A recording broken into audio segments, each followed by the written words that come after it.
Hello and good morning everyone. स्वागत है आप सभी का हमारे यूट्यूब चैनल पर। और जो सीरीज़ हमने कल स्टार्ट की है एम पैटर्न और डब्ल्यू पैटर्न को देखकर सेल करने की, उस सीरीज़ का आज ये दूसरा दिन है ट्रेड करने की। और आप अगर देखोगे तो ऊपर बहुत सारे टॉप बने हैं और नीचे आरएसआई अगर आप देखोगे तो इसमें हमें क्लियर डाइवर्जेंस दिख रहा है। इसका मतलब है कि इस जगह पर जो है निफ्टी थक गया है, अब ऊपर की तरफ नहीं चल रहा है। तो नीचे जो भी हमारा पहला स्विंग लो है उस लो को ब्रेक करते ही हम यहाँ पर सेल पोजीशन बनाएंगे। दूसरी तरफ हमने निफ्टी का 24,000 का पुट साइड भी ऐड, पुट का भी प्रीमियम ऐड कर रखा है। और जैसे ही हमें एक डिसेंट रेट पे ये मिलेगा, हम यहाँ अपना ऑर्डर पंच कर देंगे। और उसके बाद देखते हैं, हमें सिर्फ अपने ट्रेड को मैनेज करना होगा, इसके अलावा कुछ और करने की ज़रूरत नहीं है। इस नेकलाइन को इसने ब्रेक तो कर दिया है, पर हम थोड़ा-सा और ऊपर आने का ट्राई कर रहे हैं कि थोड़ा-सा ऊपर आए और हमारा स्टॉप लॉस छोटा हो, तब हम यहाँ पे ऑर्डर पंच करें। ठीक है? तो जैसे ही थोड़ा ऊपर आएगा तो हम यहाँ पर अपना पुट साइड में ऑर्डर एग्ज़ीक्यूट कर देंगे। और जो भी रेट रहेगा मैं आपको अपडेट कर दूँगा। और क्योंकि वीडियो ज़्यादा लंबी ना हो, इसलिए मैं आपसे बाद में मिलता हूँ। ये ऑर्डर हमने पंच कर दिया है 154 के आसपास। और क्योंकि अभी हम एक्सपेरिमेंट बेस पे काम कर रहे हैं, इसलिए हमने सिर्फ़ और सिर्फ एक लॉट पर ही ट्रेड लिया है। आगे चल के लॉट साइज़ हम बढ़ा देंगे। नीचे आपको पीएनएल भी दिख रहा है हमारा किस तरीके से चल रहा है और किस रेट पर हमारा ऑर्डर एग्ज़ीक्यूट हुआ है, वो भी आपको दिख जाएगा एवरेज प्राइस में। ठीक है? और अब हमारा काम सिर्फ इतना ही है कि हम इस ट्रेड को सही तरीके से मैनेज करें। अब जैसा कि आप देख पा रहे हैं, यहाँ पे जो स्विंग हाई यहाँ पे दिख रहा है, हम इस हाई के ऊपर अपने एसएल को ट्रेल कर देंगे। क्योंकि 1 मिनट का टाइम फ्रेम है, बहुत तेज़ी से फ्लक्चुएशन होते हैं, तो हमें अपना स्टॉप लॉस जल्दी-जल्दी ट्रेल करना पड़ेगा। अभी क्योंकि मार्केट बाइंग डायरेक्शन में था और हम अपोज़िट साइड की ट्रेड ले रहे हैं, आप देख सकते हैं पेंडिंग ऑर्डर भी हमने यहाँ पे लगा दिया अपना स्टॉप लॉस। ठीक है? आगे चल के मैं इसे मॉडिफ़ाई भी कर दूँगा, जैसे-जैसे ये ऊपर जाएगा मैं पीछे से ट्रेल करते चलूँगा। और हमारा पहला टारगेट होगा, वो होगा 1:2। और या फिर हमारा ट्रेलिंग एसएल हिट होगा या हमारा 1:2 पे जाके टारगेट हिट हो जाएगा। तो अब एक बारी ट्रेड लेना, जगह सही देख लेना, वो तो आराम से हो जाता है। प्रॉब्लम जाती है ट्रेड को मैनेज करने में। अब हम यहाँ पर पूरी कोशिश करेंगे अपनी कि अपना ट्रेड सही से मैनेज कर सकें। और अगर ये 1:2 मिला तो फिर देखेंगे कि 1:3 के लिए जाना है या नहीं, क्योंकि बाइंग डायरेक्शन में चल रहा है मार्केट, इसलिए हम 1:2 तक ही जाएँगे, उसके बाद अपना एग्ज़िट कर लेंगे। बाकी देखते हैं आगे की परफॉर्मेंस कैसी रहती है। 197 का हमारा टारगेट था और टारगेट है, और अभी ये 189 190 के आसपास तक घूम के आ चुका है। तो अब हम इस यहाँ पे अपना पहला टारगेट सेट कर देंगे कि अगर एक स्पाइक में जाना है तो 197 पे हमारा टारगेट हिट हो जाए। और अगर ये इसके बाद भी नीचे आ जाता है तो फिर हम अपने एसएल को फिर से लगा देंगे टारगेट को हटाकर। ठीक है? और अब ऐसा लग रहा है कि हमारा ट्रेलिंग एसएल हिट हो ही जाएगा, और हो गया है। ठीक है, हो गया। वैसे ₹800 हमें इसमें प्रॉफ़िट मिल रहा था एक सिंगल लॉट पे, लेकिन ट्रेलिंग एसएल हमने लिया क्योंकि अगर हम किसी सेटअप को फ़ॉलो करते हैं, तो हमें उसके हर एक रूल को फ़ॉलो करना चाहिए। अब हो सकता है ये यहाँ से फिर से ऊपर चला जाए या नीचे गिर जाए, ये अब मुझे नहीं पता। पर यहाँ पर मेरे सेटअप का जो है एग्ज़िट आ गया है, तो मैं एग्ज़िट कर दिया। ठीक है? निफ्टी तो काफ़ी गिर गया है, अगर हमने यहाँ पर अपना ट्रेलिंग एसएल नहीं लगाया होता, तो हमारा एसएल भी हिट हो जाता। इसीलिए आपको सब कुछ देखना ज़रूरी है। वैसे मैं स्टॉक ऑप्शंस पे ज़्यादा बात नहीं करता, लेकिन ये एक ऐसा स्टॉक है जो मुझे काफ़ी पसंद है आज, और यहाँ परफेक्ट ब्रेकआउट आया है भारती एयरटेल में। अगर इसका हम ऑप्शन भी देखें तो 1600 का ऑप्शन 34-35 रुपए चल रहा है, या 36 रुपए चल रहा है, मार्केट से भी आप खरीदोगे तब भी। इसका टारगेट लगभग ₹50 तक मिनिमम साइड पे जा सकता है, क्योंकि सेटअप बहुत अच्छा है। बाकी जाएगा नहीं जाएगा वो अपन को नहीं पता। 16-17 हज़ार का इन्वेस्टमेंट है और मैं उसे खरीद भी नहीं रहा हूँ, क्योंकि अभी अमाउंट कम है स्टॉक ऑप्शन के हिसाब से। जब अमाउंट एक डिसेंट लेवल पे आ जाएगा तो हम स्टॉक ऑप्शन में भी ट्रेड चालू करेंगे इंडेक्स के अलावा। अभी क्योंकि हमें सिर्फ एक ही ट्रेडिंग सेटअप को फॉलो करना है, इसलिए हम किसी और पर ध्यान नहीं दे रहे हैं। निफ्टी अपने रेजिस्टेंस लेवल के पास आ गया है, और अगर ये रेजिस्टेंस लेवल पर यहाँ पर एम पैटर्न को फॉर्म करेगा तो हम इसे ट्रेड को ज़रूर लेंगे, क्योंकि सपोर्ट और रेजिस्टेंस के पास अगर एम पैटर्न और डब्ल्यू पैटर्न बनते हैं तो वो काफ़ी बड़े रिटर्न हमें देते हैं। भारतीय एयरटेल देखते हैं कहाँ आ गया है। तो भारतीय एयरटेल का ऑप्शन भी परफेक्ट चल रहा है, 50 का टारगेट आराम से आ जाएगा। ब्रेकआउट के बाद बहुत बढ़िया परफॉर्मेंस भारतीय एयरटेल में हमें देखने मिली। जैसा कि मैंने कहा था कि एक परफेक्ट सेटअप है।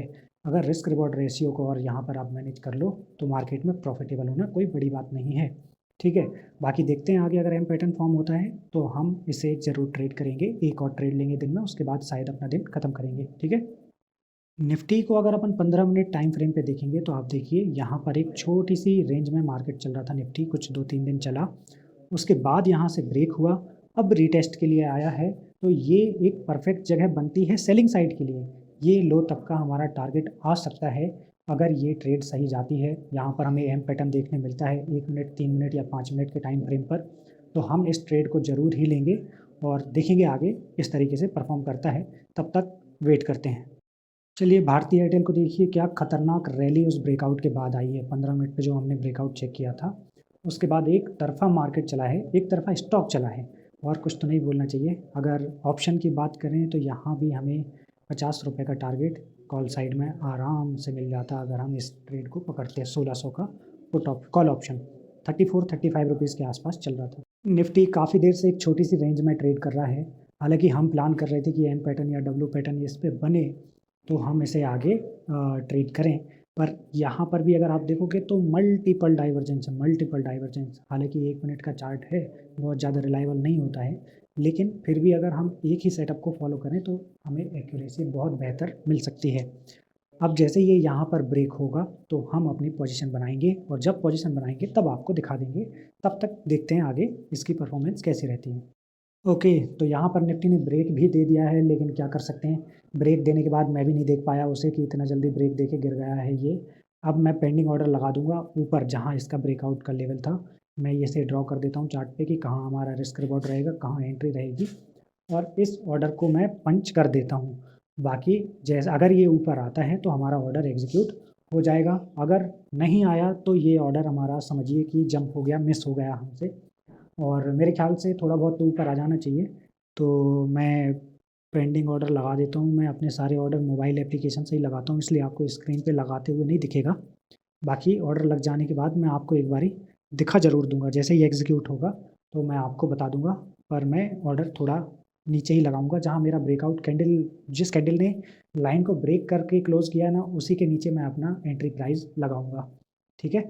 अगर ये आता है तो एग्जीक्यूट हो जाएगा। 1:2 का हमारा फिर से टारगेट होगा मिनिमम साइड पे। इससे ज़्यादा भी टारगेट आ सकता है अगर मार्केट में डायरेक्शनल सेलिंग आ गई तो। नहीं आई तो फिर हमारा फिर से ट्रेलिंग एसएल या एसएल जा सकता है। तो हमारा सिर्फ इतना सा प्लान है, एक सेटअप है, सेटअप के हिसाब से ट्रेड बन गई, ट्रेड ले ली, और अब हम यहाँ पर उसे सिर्फ मैनेज करेंगे। तो मेरे ख्याल से एग्जीक्यूट भी हो गया। तो अभी हमारा ट्रेड चल रहा है, और ये देखिए अभी यहाँ पे प्रॉफिट भी रनिंग में आपको दिख रहा है। और ऑर्डर एसएल ऑर्डर हमारा आपको हमेशा सिस्टम पे मिलेगा, क्योंकि हमें प्रॉफिट से ज़्यादा मतलब नहीं है, लेकिन अगर हमें प्रॉब्लम है तो सिर्फ स्टॉप लॉस से है। ऐसा कोई भी दिन आपको नहीं देखने मिलेगा जब हमारे सिस्टम में हमारा एसएल ना डला हो। ऐसे जैसे ही एंट्री आती है सबसे पहला काम हमारा होता है कि हम इसमें एसएल डालें, फिर भले वो हिट होने के बाद टारगेट पे आ जाए। ठीक है। क्योंकि आपको अभी हम आज दिन ऐसा है इसलिए 1:2, 1:1, 1:3 की बात कर रहे हैं। आगे चल के आपको ऐसे सेटअप भी दिखेंगे यहाँ पे जो 1:4, 5, 6, 7 भी बुक करेंगे अपन। ठीक है। तो ये जहाँ मैंने आपको ड्रॉ करके दिखाया था कि यहाँ से अगर एंड पैटर्न बनता है तो हम इस ट्रेड को लेंगे और थोड़ा बड़ा टारगेट रखेंगे। ठीक है। बाकी काम हमारा सिर्फ ट्रेड को मैनेज करने का है। जैसे जैसे यहाँ पर स्विंग बनते चलेंगे वैसे वैसे हम अपने एसएल को ऊपर की तरफ ट्रेल करते चलेंगे। ठीक है। देखते हैं आगे की परफॉर्मेंस कैसी है। अब हम अपने एसएल को थोड़ा ट्रेल कर लेते हैं। ट्रेल एसएल मैंने कर दिया है, और टारगेट भी थोड़ा सा बढ़ा के देखूं क्या, 1:2 की जगह 1:3 के लिए देखूं, क्योंकि 1:3 भी आ सकता है। जब के स्पॉट में अगर 1:2 आ गया तो ऑप्शन में भी हमें 1:3 आराम से मिल सकता है। पर जो भी रेट रहेगा 1:2 रहे या 3 रहे, जैसे ही स्पॉट पे हमारा टारगेट आएगा मैं यहाँ एग्ज़िट कर दूँगा, क्योंकि यहाँ पे मैंने ट्रेलिंग एसएल बढ़ा दिया है आगे। पहले मेरा 15 रुपये का स्टॉप लॉस था, तो अब मेरा 7-8 रुपये का ही बचा है। ट्रेलिंग एसएल करने का ये बहुत बड़ा बेनिफिट होता है कि आप अपने ट्रेड को बहुत आराम से मैच कर लेते हैं और लॉस में नहीं जाने देते। ठीक है। बाकी देखते हैं अब कैसा परफॉर्म करता है। टाइम आ गया है अपने एसएल को थोड़ा सा और आगे बढ़ाने का, क्योंकि टारगेट अभी तक हिट हो जाना चाहिए था, हिट नहीं हुआ। इसका मतलब हम अपने एसएल को थोड़ा सा ट्रेल कर देते हैं। हो सकता है कि नीचे की तरफ भी हमें देखने मिल जाए ट्रेड। ठीक है। तो एसएल अपना ट्रेल करके रखिए, 1:2 ही बुक कर लेंगे, इससे ज़्यादा की ज़रूरत नहीं है क्योंकि शुरुआत में अभी हम हैं। जैसे जैसे हमारे अकाउंट में प्रॉफिट ऐड होगा तो हम 1:3-4 के बारे में सोचेंगे, अभी सिर्फ 1:2 के हिसाब से चलने देते हैं। तो आज के दिन हमारी 2 ट्रेड की ही प्लानिंग थी और दोनों ट्रेड का मिला के लगभग 600 रुपये हमारा बुक हुआ है। बाकी देखते हैं कितने रुपए लेजर में ऐड हो रहे हैं। मेरे ख्याल से 500 से ऊपर ही होंगे क्योंकि ब्रोकरेज काफ़ी कम है। और आज का दिन हम यहीं पे ख़त्म कर रहे हैं। कल कोई दूसरा सेटअप बनेगा, बढ़िया सेटअप बनेगा तो हम ज़रूर ट्रेड करेंगे और आपको अपडेट करेंगे। Happy weekend everyone, thanks for watching.